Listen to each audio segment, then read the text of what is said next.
first day that I was shooting, I had no idea where to go, and I was kind of shepherded into a big room with all the extras, and literally sat there for like an hour, not knowing where to go, who to ask, like what I'm supposed to do, and finally like a PA walked by, and they're like, Chris, you have a trailer. You should probably come with me. And I was like, oh, okay, nice talking to you guys. Bye. We had a lot of actors who had never acted in front of the camera before. You'd have to sometimes tell them, like, okay, it's cool that you said that line turned around because it's sort of natural, but you have to remember that thing there with the big lens on it, that's the audience, and you have to be looking at them. Okay. We're doomed. We know now that, when you come to rehearse, you don't have to be in full wardrobe. I showed up the first rehearsal fully dressed, ready to go, thinking that was it. And people were like, what's his deal? Is he method or what's going on? No, not method, just new. In the pilot episode, Spanish teacher and former Glee Club star Will Schuester takes over McKinley High's Glee Club in hopes of restoring the group to its former glory. With the goal of winning a national show choir competition, Will hopes to transform a group of misfits into a talented team of high-wattage stars. I need a male lead who can keep up with me vocally. While the members of his club definitely weren't the cool kids, Mr. Schuester had a plan for recruiting new talent.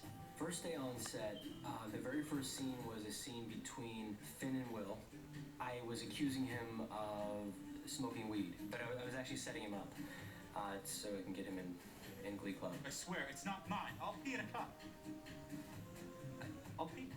Ryan Murphy was directing it, and there was just a great energy, and it felt good. I mean, it felt good. We're back in high school again. It was really cool. Good feelings notwithstanding, the success of the show hinged upon the cast's musical talent. The pilot showcased over a dozen musical numbers, the most elaborate of which called upon the untested vocal and dancing skills of the entire Glee Club. The song was a rallying call for the underdog, Journey's Don't Stop Believin'.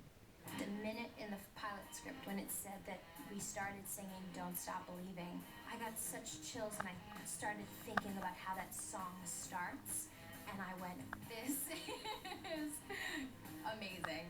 The simple fundamentals of how do we shoot the musical number, when do we record the vocals, how do we play this back on set. We had to figure all of that out. There was no rule book that you opened. It was new to everybody. You think this is hard? I'm living with hepatitis. That's hard.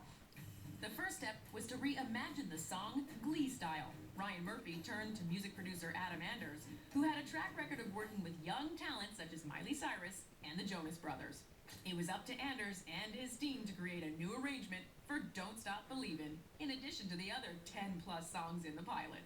The one thing I think I left Ryan with in my first meeting with him was, don't make this music sound like karaoke, whatever you do. The challenge for Anders would be to turn one of America's most beloved classic rock anthems into a show choir number. Traditionally, not the hippest vehicle for music. When you put that many voices on songs that aren't intended to have them, it can very easily become like this sing-songy, goofy thing. So that was the hardest thing with that song, because it's not cheesy. That song is epic. So we start going to town arranging. I'm arranging vocals, my partner's arranging on tracks. We get a demo together, then I sing the demo with my team. We arrange the vocals and figure out who's going to sing what. This will be Corey, this is Leah, this is da-da-da. With the new arrangement ready to record, Anders brought the actors into the studio to record the vocals that they would later lip-sync during the filming of the show. Some needed more coaching than others. Corey had never sung in his life before he met me. That's a big challenge. It's pretty incredible how hard he works to try and get it. You're good, white boy. I'll give you that. But you better bring it. Once the song was recorded, dance choreographer Zach Woodley taught the cast the dance steps. Don't Stop Believing took weeks for us to learn. Weeks. It was, I think, hard for some of the actors to wrap their head around weight and dancing on a show. The first couple of rehearsals were the worst, and I remember thinking, like, there's no way I can do this forever. This is so rough. I can't dance. What am I doing? I'm way over my head. My oh my god moment was the first day Corey showed up.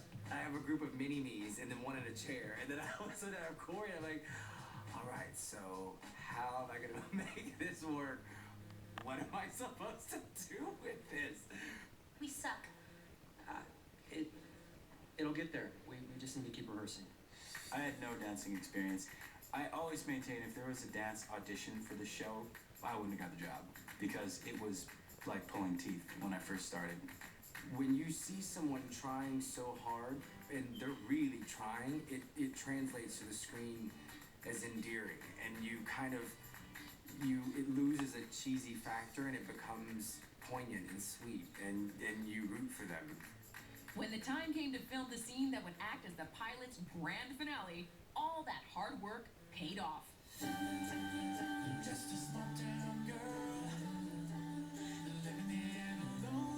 that song comes in, the magic of just the combination of the perfect song, the perfect emotional setup, a great delivery by the cast, it was just magic. It all just worked. I thought, oh, this is great. And what I loved about it was not that there were huge production values. They were wearing like red t-shirts on an empty stage. That's when I thought, oh my God, people are going to be so excited about this show. It just felt like we were all a part of something very special. While the cast and creators felt they had made something special, it was time to show the executives at 20th Century Fox the final result. It was a make or break moment. When we sat down to watch the pilot for the first time, it was the stakes felt very high. I remember sort of cramming into a room and seeing like the first sort of long version of the pilot. It was with tremendous anticipation and nervousness that we sat down. You know, I was so dazzled by the pilot, and I have to say the experience was so fresh and so unique. Fortunately, it really delivered. Unquestionably, that pilot was a slam dunk. It made me emotional, it made me engage. I couldn't wait to see what would happen next. I cared, and those are the sorts of emotions you're looking to engender in people. We sent it over to Fox, and then it was the next morning heard. It was like a very quick green light. The pilot was a hit with the network, and they ordered 12 more episodes for their 2009 fall schedule. For me, it's sort of been the first milestone in what had been a very long journey of several years. I sort of had this opportunity of a lifetime. Unfortunately for Brennan, his opportunity of a lifetime had the potential to come crashing down, thanks to Fox's unorthodox marketing strategy. It was basically come to, tune in and sample this, and if you like it, you have to wait 3 months to see more of it.